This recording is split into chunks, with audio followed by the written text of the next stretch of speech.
Assalamualaikum warahmatullahi wabarakatuh. Yang terhormat Bapak Komjen Polisi Purnawirawan, Bapak Dr. Andes Nana Sujana, Pejabat Gubernur Jawa Tengah, yang 2 minggu lagi, 5 atau 6 hari lagi yang baru sudah dilantik. Selamat Pak. Selamat sudah berhasil mengawal Jawa Tengah dengan baik selama 1,5 tahun, hampir 1,5 tahun terakhir. Kemudian Bapak Dr. Profesor Dr. Syarifuddin, Muhammad Syarifuddin, Pak Ketua Umum. Kemudian Bapak Rektor, Pak Fathul Wahid. Kemudian ada Mas Dr. Ari Yusuf Amir, Sekjen. Senior kita Bapak Dr. Suhadi, mantan Hakim Agung. Kemudian di Dewan Pakar IKUI, Kakanda Syarifuddin atau Mas Syafaruddin Alwi. Ini dulu ketua IKUI ketika masih sulit membangun kebanggaan terhadap UI, sehingga kalau ada Monas yang datang tidak banyak. Kalau dulu tuh kalau kamu Monas biasanya di kantor di ruang gedung itu tidak begitu ramai, yang datang dari Cilacap, Jakarta, Kediri gitu. Wah sekarang coba sudah 34 provinsi mau hadir semua, hebat. Dulu kami dengan Pak Safar ini mati-matian untuk menjaga agar IKUI itu hidup, terutama menjelang reformasi. Baru sesudah reformasi itu mulai tumbuh kebersatuan kita. Kemudian para wakil rektor, para dekan dan saudara sekalian, saya tidak sebut satu persatu karena saya hanya sebentar saja. Taklimat namanya. Taklimat itu kalau sambutan-sambutan tadi itu pesan-pesan strategis dan kesan. Kalau taklimat itu biasanya pesan substantif. Saudara, saya tadi memulai dengan nukilan sedikit pengalaman yang artinya itu sejarah. Ya. Dulu tahun 90-an itu alumni UI itu saya masih hafal tuh ketuanya. Yang pertama Pak Budi Sujiono, yang kedua Pak Daliso Rudianto, lalu yang ketiga Pak Syafaruddin Alwi. Lama sekali karena amat sulit bergeraknya, tapi selamat mengantarkan ke awal reformasi. Di situ sudah mulai tumbuh alumni itu sebagai organisasi yang kuat. Lalu muncul Pak Jawahir Tontowi, sesudah itu sesudah itu Pak Syarifuddin. Sampai sekarang seperti ini. Nah itu sejarah perjalanan kepemimpinan yang mulai dari terseok-seok sampai seperti sekarang. Saudara, apa ini artinya? Artinya tadi sudah disampaikan oleh Pak Rektor, oleh Pak Gubernur juga, bahwa kita itu sebenarnya iya cukup bagus. Tadi bahasanya hebatlah UI ini. Hebat kalau memotret sekarang ini artinya ini produk sejarah. Produk sejarah para pendiri negara yang berhasil mencetak kader bangsa. Dulu didirikan untuk apa sih? Dulu didirikan agar Universitas Islam mendidik kaum muslimin ikut membangun negara ini sebagai negara kesatuan Republik Indonesia berdasarkan Pancasila. Dulu di awal-awal kemerdekaan orang Islam itu sulit sekali untuk duduk di pemerintahan. Sehingga pada tahun 1951 Menteri Agama dan Menteri Pendidikan mengeluarkan SKB nomor 1453 gitu tahun 51 bertanggal 20 Juni yang isinya itu pendidikan agama disejajarkan dengan pendidikan umum. Sehingga sejak itu lalu, itu tahun 53, tahun 60, banyak sekali santri-santri, anak santri yang dulunya dikampingkan oleh sistem pendidikan Belanda itu, mulai lulus SMA. Tahun 65 lulus sarjana muda. Tahun 70 sarjana. Tahun 80-an doktor-doktor sudah muncul dari kalangan umat Islam.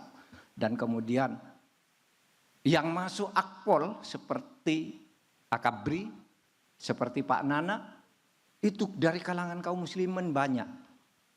Sehingga Islam itu mulai melebur ke dalam cita-cita negara kesatuan Republik Indonesia. Dan sekarang sudah tahun 80-an banyak doktor, tahun 90-an itu lalu sudah banyak pejabat-pejabat tinggi. Dan sesudah reformasi, kemudian umat Islam sudah terbiasa menduduki dulunya jabatan tradisional orang Islam itu ya pegawai di kantor Kementerian Agama, menjadi kepala KUA, kalau anggota DPR ya dari partai Islam, kalau jadi menteri satu aja menteri agama, yang lain tuh sekolah umum.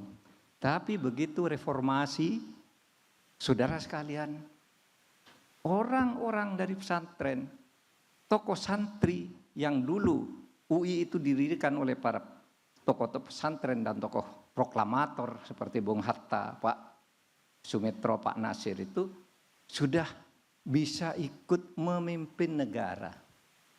Menterinya bervariasi, bukan hanya menteri agama, tapi berbagai kementerian sudah diduduki oleh kaum santri. Sehingga sekarang saudara tidak boleh lagi ada orang mengatakan ada diskriminasi oleh pemerintah ini terhadap orang Islam. Tidak ada. Tidak ada. Kalau ada orang Islam terdiskriminasi itu oleh orang Islam sendiri. Karena orang Islam juga yang menyelenggarakan negara ini. Sehingga kita tidak boleh membuat dikotomi umat Islam sekarang terbelakang. Enggak. Sekarang kita ini sudah tampil sebagai arus baru dari negara Kesatuan Republik Indonesia. Dan itu adalah produk sejarah. Nah, oleh sebab itu saya katakan, saya mengambil sejarah. Karena begini, saudara. Apa makna sejarah itu?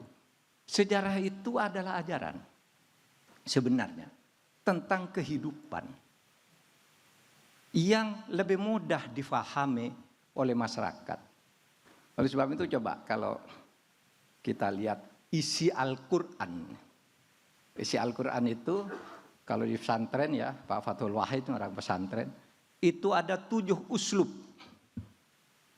Isi Al-Quran itu 7 uslub. 1 perintah, sholatlah kamu misalnya. 2 larangan, wala taqrabuz zina, jangan berzina. Perintah, larangan. Lalu al-wa'du wal-wa'id, kalau kamu melakukan ini, dapat ini. Kalau kamu berlaku dosa, dapat ini. Itu al-wa'du wal-wa'id. Lalu ada misalnya lagi al-qasas. Qasas itu sejarah. Kemudian ada iktibar tentang kekhususan. Dan ada pengulangan untuk penekanan. Dan dari 7 itu saudara, isi Al-Quran itu uslubnya 60% adalah sejarah. 60% isi Al-Quran itu sejarah. Ada sejarah Bani Israel, sejarah Namrud, sejarah Haidir, sejarah apa. Kenapa sejarah? Karena sejarah itu lebih memberi pesan. Bahwa sejarah itu akan selalu mengulang kejadian dan memberi pesan bahwa barang siapa yang berlaku baik, dia akan terkenang dan dikenang, abadi namanya sebagai orang baik. Tapi kalau Anda berbuat jahat, Anda akan tercatat sebagai orang jahat. Barang siapa brutal itu akan hancur. Barang siapa yang jujur itu akan mujur.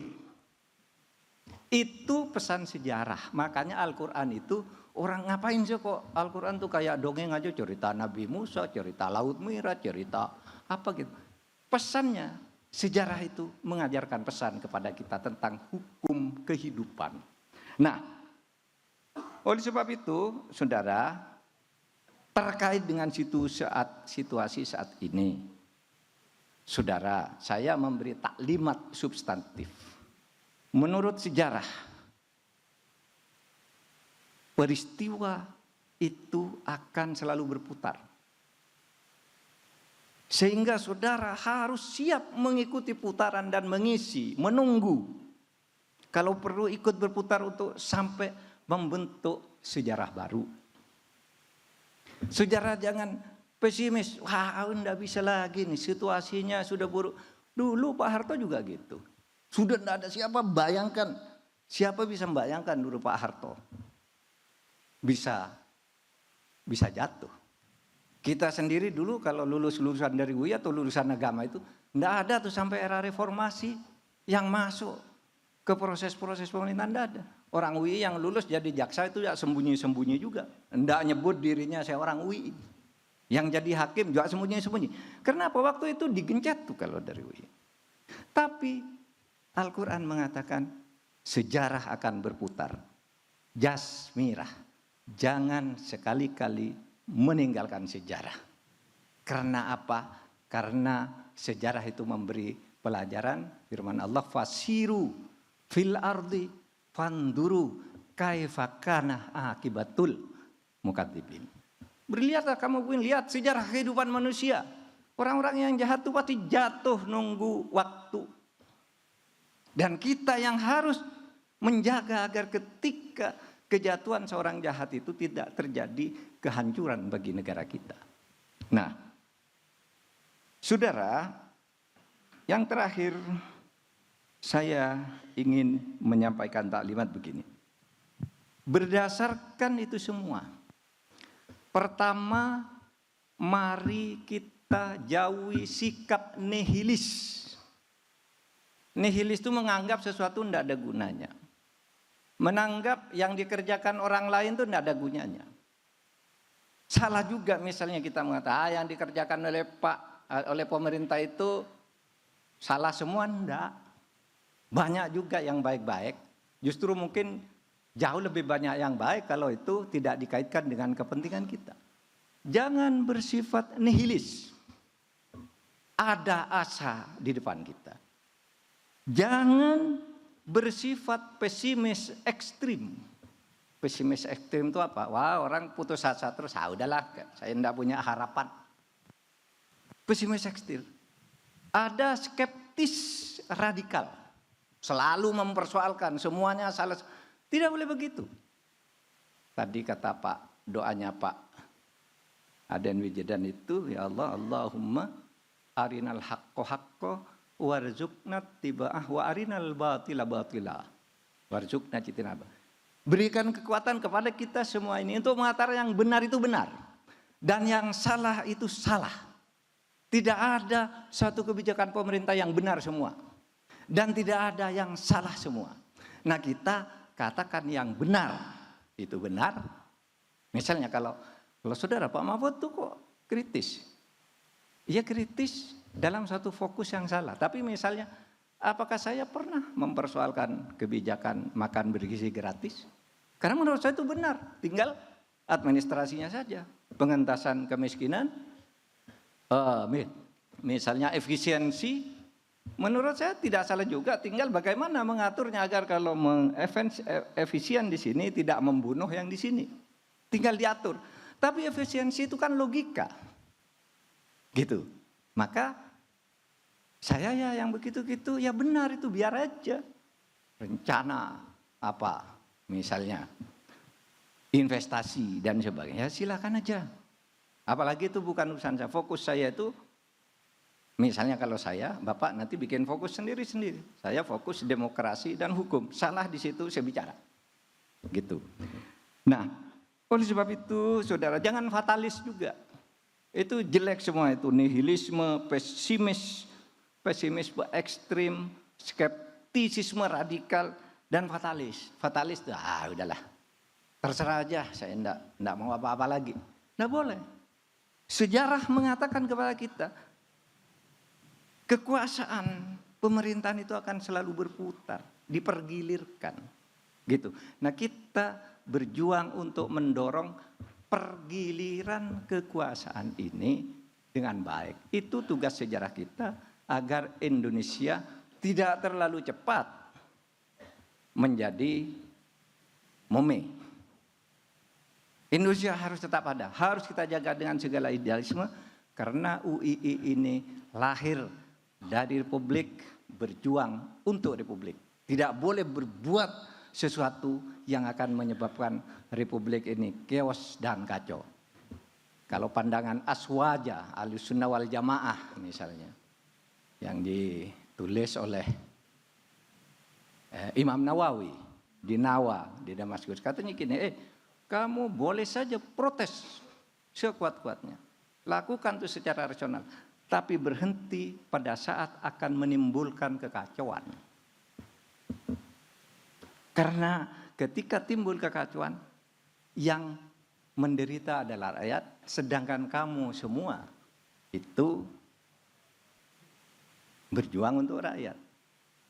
Nah, itu saya kira yang menjiwai kehidupan, pandangan Ahlussunnah wal Jamaah yang seperti itu, yang menyebabkan Indonesia selalu punya jalan keluar pada saat-saat kritis, tapi juga kita tidak boleh diam untuk menyuarakan kebenaran. Selamat bermunas, terima kasih atas kehadirannya. Assalamualaikum warahmatullahi wabarakatuh.